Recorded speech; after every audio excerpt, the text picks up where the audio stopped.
Semua makhluk hidup memerlukan energi.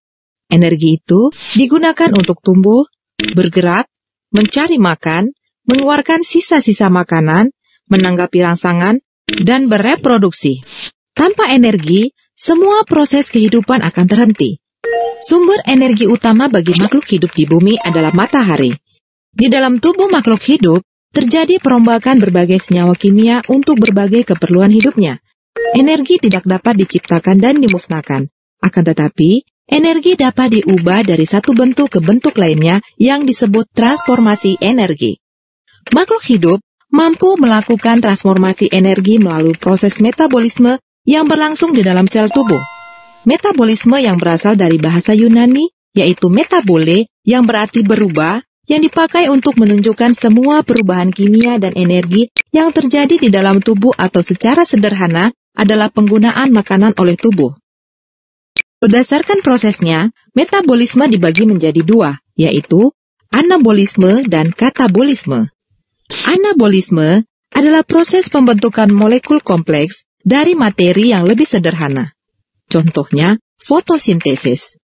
Adapun katabolisme adalah proses pembongkaran molekul yang relatif besar menjadi lebih kecil, misalnya pencernaan makanan dan respirasi. Kedua macam metabolisme ini terjadi secara terus-menerus dan merupakan proses yang saling melengkapi. Katabolisme menghasilkan energi yang sebagian digunakan untuk proses anabolisme. Untuk lebih jelasnya, perhatikan uraian berikut. 1. Fotosintesis. Fotosintesis berasal dari bahasa Yunani, yaitu foto yang berarti cahaya, dan sintesis yang berarti penggabungan. Fotosintesis adalah proses pembentukan glukosa dari karbon dioksida dan air dengan bantuan cahaya matahari.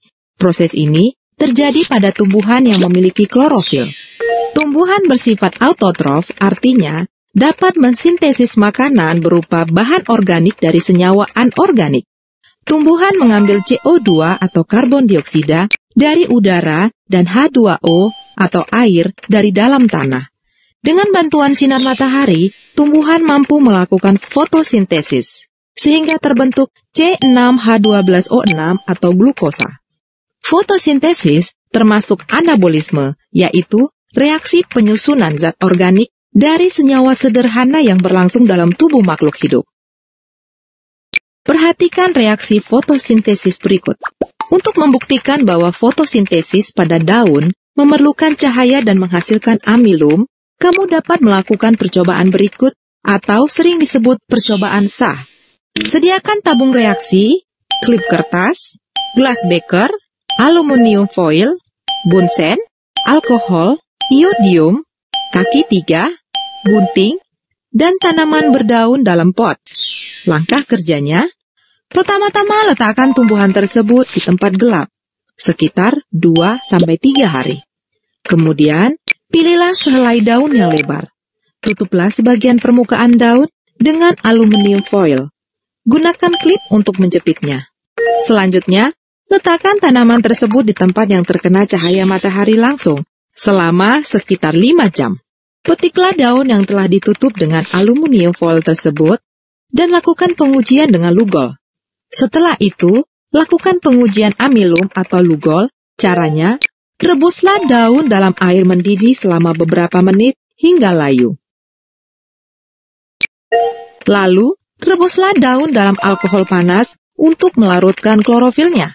Setelah itu, cucilah daun di bawah air mengalir. Dan tetesilah daun dengan larutan lugol atau iodium. Amati perubahan warnanya. Setelah kamu melakukan percobaan ini, hasilnya tampak seperti ini. Dari percobaan ini, tampak perbedaan antara permukaan daun yang ditutupi aluminium foil dengan yang tidak ditutup. Setelah ditetesin larutan iodium, pada bagian permukaan daun yang terbuka tampak berubah menjadi biru kehitaman. Hal ini menunjukkan bahwa pada bagian tersebut terdapat amilum yang merupakan hasil fotosintesis. Sedangkan bagian permukaan yang tertutup tampak berwarna pucat. Hal ini menunjukkan bahwa pada bagian tersebut tidak terdapat amilum karena tidak berlangsung fotosintesis. Jadi, terbukti bahwa fotosintesis memerlukan cahaya dan menghasilkan amilum. Pencernaan makanan. Tumbuhan melakukan proses fotosintesis. Saat melakukan fotosintesis, tumbuhan menangkap energi cahaya matahari. Cahaya matahari digunakan untuk mengikat gas CO2 dan H2O yang selanjutnya melalui proses fotosintesis diubah menjadi karbohidrat. Oleh tumbuhan, energi cahaya diubah menjadi energi kimia dan disimpan di dalam organ tumbuhan, misalnya biji dan daun. Energi kimia ini akan ditransfer ke organisme yang memakannya, tetapi makhluk hidup tidak dapat langsung memanfaatkan energi kimia dalam makanan tersebut. Bagaimana energi kimia dalam makanan diubah menjadi bentuk energi yang dapat dimanfaatkan oleh tubuh? Setiap hari, tentunya kamu makan. Apa yang kamu rasakan jika tidak makan? Selain lapar, tentu kamu tidak memiliki tenaga untuk melakukan aktivitas. Fungsi makanan yang paling utama adalah menyediakan energi untuk melakukan semua bentuk kerja. Misalnya, berjalan, berolahraga, membaca, menulis, bahkan tidur. Nutrisi yang diperlukan tubuh meliputi karbohidrat, protein, lemak, vitamin, mineral, dan air.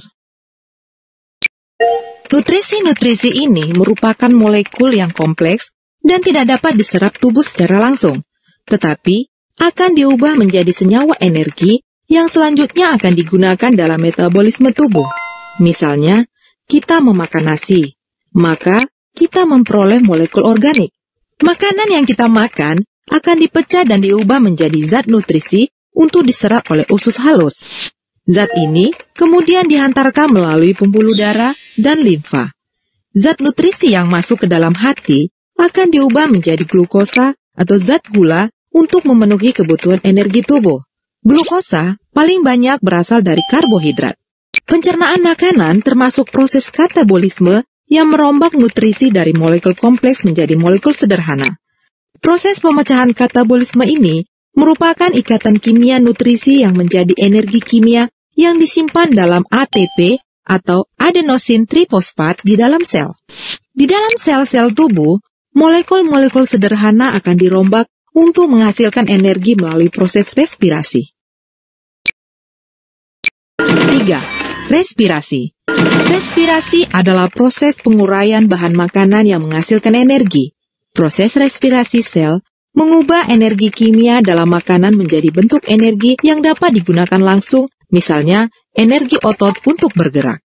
Respirasi terjadi pada semua sel tubuh hewan maupun tumbuhan. Pada respirasi, molekul glukosa atau karbohidrat dan bahan makanan lain diuraikan atau dipecah menjadi karbon dioksida atau CO2, air atau H2O, dan energi dalam bentuk ATP. Perhatikan reaksi respirasi sel berikut. Energi yang dihasilkan dari proses respirasi ini digunakan untuk melakukan berbagai aktivitas makhluk hidup. Sebagian besar aktivitas makhluk hidup melibatkan rangkaian transformasi energi yang kompleks yang terjadi saat energi kimia diubah menjadi energi potensial atau ketika energi potensial diubah menjadi energi kinetik. Untuk membuktikan bahwa respirasi menghasilkan CO2, kamu dapat melakukan percobaan berikut. Sediakan alat dan bahan seperti 2 botol plastik bekas 200 ml, kain kasa, pencatat waktu, pinset, kecambah kacang hijau, kapur semen, dan air. Langkah kerjanya. Pada kedua botol plastik bekas tersebut, isi air sekitar setengah volumenya. Kemudian, masing-masing botol tersebut masukkan kapur semen secukupnya secara hati-hati dan biarkan beberapa saat agar kapur mengendap di dasar botol. Bila terlihat endapan dan larutan pada bagian atas tampak bening atau agak bening, maka percobaan siap dilakukan. Setelah itu, ambil kecambah dan bungkus dengan kain kasa. Masukkan bungkusan tersebut ke dalam salah satu botol yang telah diisi air kapur. Simpan kedua botol di tempat gelap selama 24 jam.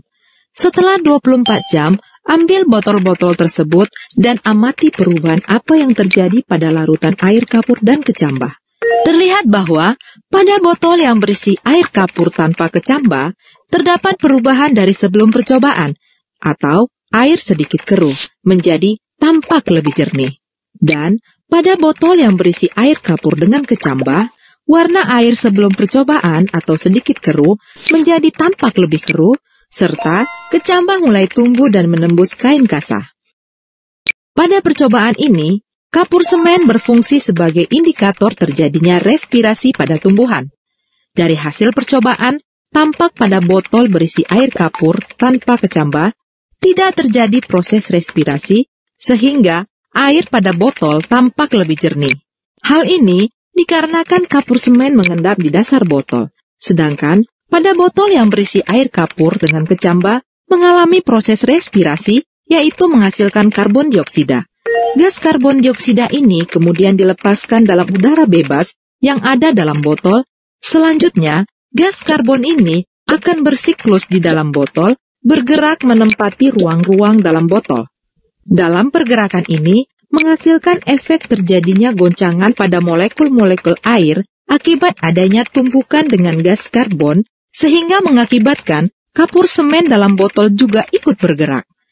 Semakin lama bergerak, maka kadar gas karbon dioksida akan semakin tinggi, sehingga kekeruhan air pun akan semakin meningkat.